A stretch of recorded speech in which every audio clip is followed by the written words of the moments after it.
હોળીના દિવસે આ વસ્તુઓ ઘરમાં લાવી દેજો. સુખ સમૃદ્ધિની સાથે પૈસાનું થશે વરસાદ. ગમે તેવી ખરાબમાં ખરાબ હાલત હશે કે ગમે તેવી મોટી સમસ્યા હશે તો પણ થઈ જશો આબાદ. આ વસ્તુ ઘરમાં લાવી દેશો તો ખુલી જશે ભાગ્ય. નમસ્કાર મિત્રો, જય શ્રી કૃષ્ણ, જય માતાજી. સ્વાગત છે તમારું આ અમારી ચેનલમાં. તો જો આપ અમારી ચેનલમાં નવા હોય તો ચેનલને લાઈક કરી શેર કરો અને સબસ્ક્રાઈબ કરવા નમ્ર વિનંતી. તો મિત્રો ચાલો આજે આપણે હોળીના પાવન તહેવાર વિશે અમુક માહિતી જાણીએ. તમારા જીવનમાં કોઈ મોટી સમસ્યાથી તમે પરેશાન છો? સુખ સમૃદ્ધિની તમારે અછત છે? ઘરમાં કાંઈ તકલીફ છે?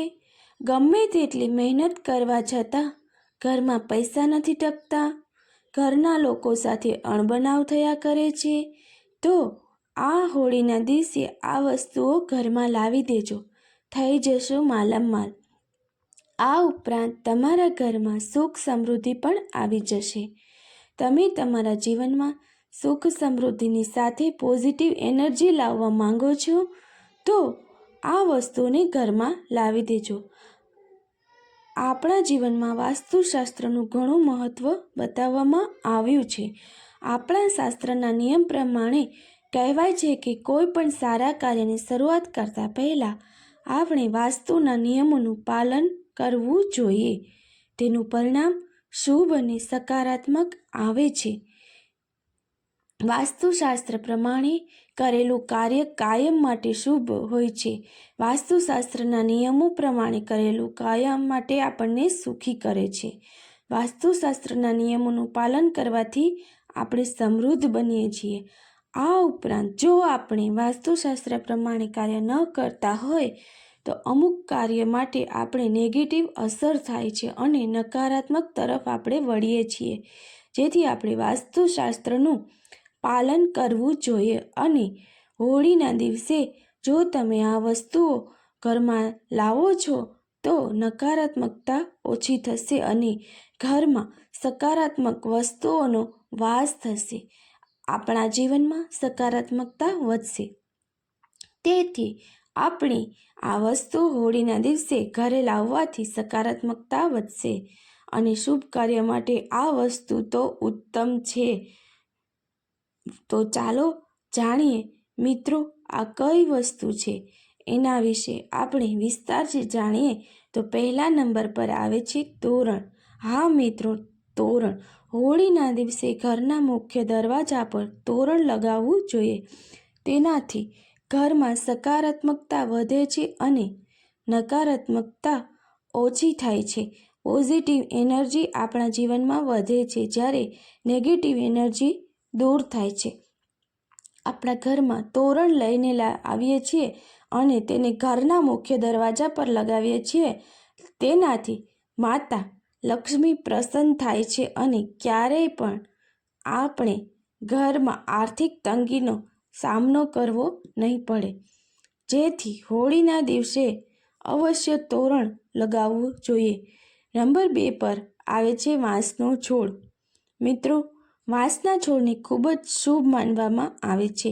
માન્યતા અનુસાર કહેવાય છે કે જ્યાં પણ વાંસના છોડ હશે ત્યાં ક્યારેય પણ નકારાત્મક કોઈ પણ વસ્તુ નહીં આવે અને વાંસના છોડમાં કોઈ પણ નકારાત્મક વસ્તુ રહેતી નથી.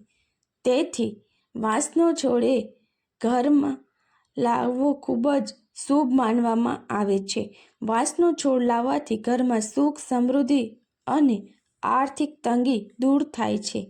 વાંસના છોડમાં ક્યારેય નકારાત્મક ઉર્જા રહેતી નથી. એ સકારાત્મકતાનું શોષણ કરે છે. તેથી મિત્રો, હોળીના દિવસે વાંસના છોડને અવશ્ય ઘરે લાવવો જોઈએ, જે આપણા જીવનમાં સુખ સમૃદ્ધિ અને આર્થિક રીતે તે ખૂબ જ ફાયદાકારક છે. હવે નંબર 3 પર આવે છે ચાંદીનો સિક્કો. ચાંદીના સિક્કાની હોળીના દિવસે ઘરે લાવો એ ખૂબ જ શુભ માનવામાં આવે છે. માન્યતા છે કે ચાંદીના સિક્કાને ઘરે લાવવાથી, એની પૂજા કરવાથી અને એને તિજોરીમાં રાખવાથી તમને ખૂબ જ શુભ ફળ મળે છે. આર્થિક તંગી પણ દૂર થાય છે. ચાંદીના સિક્કાને હોળીના દિવસે ઘરે લાવી તેની પૂજા કરી તેને લાલ કપડામાં બાંધી અને તમે જ્યાં પૈસા રાખતા હોય તે જગ્યાએ આ સિક્કાને મૂકી દેવો, જેથી કરીને તમને ક્યારેય પણ આર્થિક તંગીનો સામનો કરવો નહીં પડે. તો મિત્રો, હોળીના દિવસે તમારે આ ઉપાયો જરૂર કરવા જોઈએ, જેનાથી જીવનમાં સુખ સમૃદ્ધિ આવે છે. તો હવે નંબર 4 પર આવે છે રાધા કૃષ્ણની મૂર્તિ. વાસ્તુ પ્રમાણે રાધા કૃષ્ણની મૂર્તિ હોળીના દિવસે ઘરે લાવવામાં આવે તો ખૂબ જ શુભ છે. રાધા કૃષ્ણની મૂર્તિ ઘરમાં સ્થાપિત કરવાથી આપણને શુભ ફળ મળે છે. આ ઉપાય કરવાથી ઘરમાં ધન, સુખ અને સમૃદ્ધિની ઉર્જા વધે છે.